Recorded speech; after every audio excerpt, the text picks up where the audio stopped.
Assalamualaikum warahmatullahi wabarakatuh. Perkenalkan, kami dari kelompok 2, mata kuliah entrepreneurship. Di sini kami akan menjelaskan mengenai salah satu entrepreneur yang sukses dan hebat di Indonesia. Kelompok kami memilih Bapak Khairul Tanjung sebagai idola kelompok kami. Perkenalkan, anggota kelompok kami yang terdiri dari saya sendiri, Nurul Jasmine dengan NIM 2008587, lalu ada Mutia Nazifa dengan NIM 2003186, lalu ada Silvi Pratiwi dengan NIM 2006884, lalu ada Putri Dwi dengan NIM 2004545, lalu ada Nadia Afriati dengan NIM 2005326.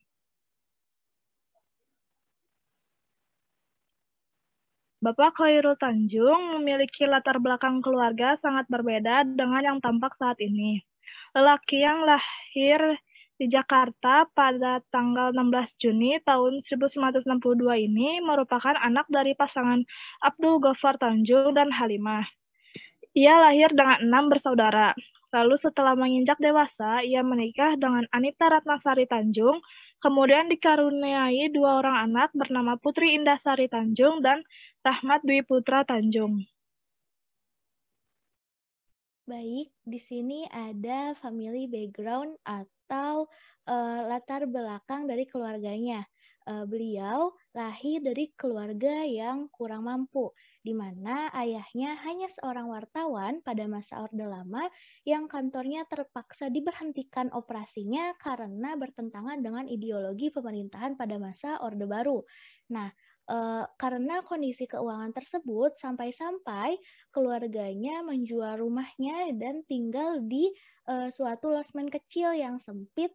Namun keadaan ekonomi tersebut tidak menghalangi semangat dari keluarga dan Khairul Tanjung itu sendiri. Kemudian ada riwayat pendidikan. Di sini Bapak Khairul Tanjung menempuh SD di Vanlit, Jakarta pada tahun 1975, kemudian SMP Vanlit, Jakarta pada tahun 1978, kemudian SMA Negeri 1 Budi Utomo, Jakarta pada tahun 1981, dan pendidikan tingkat tinggi di Fakultas Kedokteran Gigi Universitas Indonesia pada tahun 1987. Selain itu juga, Khairul Tanjung telah memulai bisnis sejak di bangku kuliah.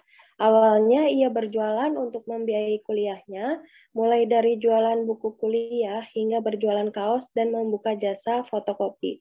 Selain berjualan buku dan kaos, Khairul Tanjung juga pernah membuka buku untuk menjual alat kedokteran serta alat laboratorium, namun karena suatu hal bisnis tersebut bangkrut. Di samping karir sebagai pengusaha di tahun 2010 hingga 2014, Khairul Tanjung menjabat sebagai Ketua Komite Ekonomi Nasional, bahkan menjabat pula sebagai Menteri Koordinator Bidang Perekonomian Republik Indonesia, Kabinet Indonesia Bersatu. Saat ini, beliau, Bapak Khairul Tanjung, merupakan chairman dan founder City Corp yang biasa kita kenal dengan Transmedia atau Trans Studio yang berorientasi dan terkemuka kepada konsumen di sektor industri, jasa keuangan, media retail, properti, lifestyle, dan entertainment. Beliau saat ini terdaftar dalam miliarder real-time versi Forbes. Kekayaan beliau mencapai 7,5 miliar US dollar atau setara dengan 107,62 triliun rupiah. Beliau masuk ke posisi 3 besar orang terkaya di Indonesia versi majalah Forbes pada tahun ini. Ia adalah sosok yang memiliki semangat serta komitmen yang tinggi. Menurutnya, pebisnis haruslah memiliki target kelas dan pantang menyerah. Prinsip ini harus tetap menjadi pegangan sekalipun dalam keadaan yang sulit. Selanjutnya ada beberapa kunci kesuksesan dari Bapak Khairul Tanjung. Di antaranya berbakti kepada orang tua.